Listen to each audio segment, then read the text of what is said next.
All right, let's dive into one of the most incredible business stories of our time, the unstoppable growth machine that is Facebook. We're going to peel back the layers on the playbook that took a simple college project and turned it into a global empire that, let's be honest, shapes our world. So the big question is, how on earth did they do it? I mean, it's the question every entrepreneur has asked for years, right? And let me tell you, the answer isn't just luck. It was a brilliant and, yeah, sometimes ruthless playbook that was obsessed with one thing above all else: growth. But to really get it, you first have to understand the sheer scale we're talking about. The numbers are just staggering. Okay, get your head around this number first. Over 3 billion people. That's how many use a Facebook app every single day. We're talking about nearly half the planet logging in daily. And then there's this number. The company, which we now know as Meta, is valued at over $850 billion. It's an absolute financial juggernaut. And it all came from this. One, a single dorm room at Harvard University. So how do you get from that one room to 3 billion users? Well, it was like a 4-act play. And it all started with an idea that completely changed the internet as we knew it. So, Act 1. This wasn't about building some cool website with flashy features. Nope. This was about building a digital map of human society. It was all about one core concept: your real identity. Now, to understand just how game-changing this was, you have to rewind to the internet of the early 2000s. It was the era of MySpace. MySpace was basically the Wild West, an anonymous playground where you could be anyone you wanted. Mark Zuckerberg's first genius move was forcing a real name policy. Facebook wasn't a costume party. It was your digital passport, a direct reflection of your real life and your real friends. And that simple rule unlocked the single most powerful force in technology: the network effect. Think about it like this. One telephone is just a useless plastic brick, right? 2 are a little useful. But 1 million telephones? That creates a network you can't live without. The more of your actual friends who joined Facebook, the more you had to be there too. It went from a novelty to an absolute necessity. So you've got billions of people on your platform. You've mapped out their social lives. What's next? Well, how do you keep them there? How do you capture not just who they are, but all of their time? That brings us to Act 2, the art of engineering human attention. See, in the beginning, Facebook was what you'd call a pull platform. You had to do the work. You had to actively go to your friend's profile to see if they'd posted anything new.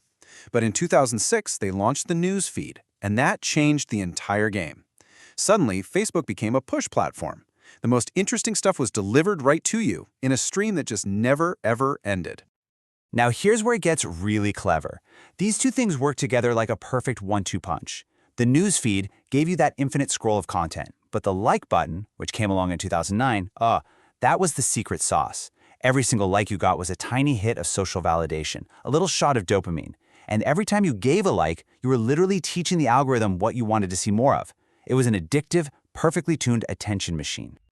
But look, capturing everyone's attention was only half the battle. For years, Wall Street, investors, rivals, they all had one huge question looming over Facebook. How is this thing ever actually going to make money? And that brings us to Act 3, building the ad machine. You have to understand, Wall Street was deeply skeptical. You had this massive social network that was just burning through cash, but with no obvious way to make any of it back. The question on everyone's mind was, how will this website ever make money? Little did they know, the answer was sitting right there in the mountains of data they were collecting every second. And for any of you building a business, this is the part you need to understand. Facebook doesn't sell your data. No, it sells access to you. By knowing your real identity, who your friends are, what you're interested in, they built the most precise advertising platform in human history. An advertiser could target people not just by age, but by whether they just got engaged, their hobbies, the brands they love. It was an absolute goldmine. So, the empire was built. It had the users, it had their attention, and it had a money-printing machine. The final act, then, was all about defense. It was about protecting that empire.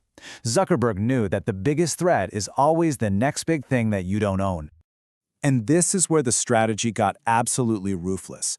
In 2012, they saw that the future of social was going to be mobile photos, so they dropped $1 billion on Instagram, an app that had zero revenue. People thought they were insane. Then, in 2014, they saw the future was private messaging. So they paid a mind-blowing $19 billion for WhatsApp. The playbook became crystal clear. If you can't beat them, buy them. So let's tie this all together. When you boil it all down, this entire global empire was built on 4 incredibly powerful pillars. Let's break them down one last time. First, you've got the social graph, the digital map of who we are. Second, the attention engine, that addictive loop that keeps us scrolling. Third, the ad machine, the system that turned that attention into billions of dollars. And finally, the acquisition fortress, the strategy to just buy any company that could ever become a threat. That right there is the playbook. So what's the biggest lesson in all of this? Facebook's story teaches us something fundamental about power in our modern world. It's not just about having a great idea or a cool product anymore. In the digital age, the network is the kingdom. And whoever controls that network controls the future. Hey, if you enjoyed this breakdown, make sure you subscribe to Finologix for more deep dives into the strategies that are shaping our economy and our world. Thanks so much for joining this explainer.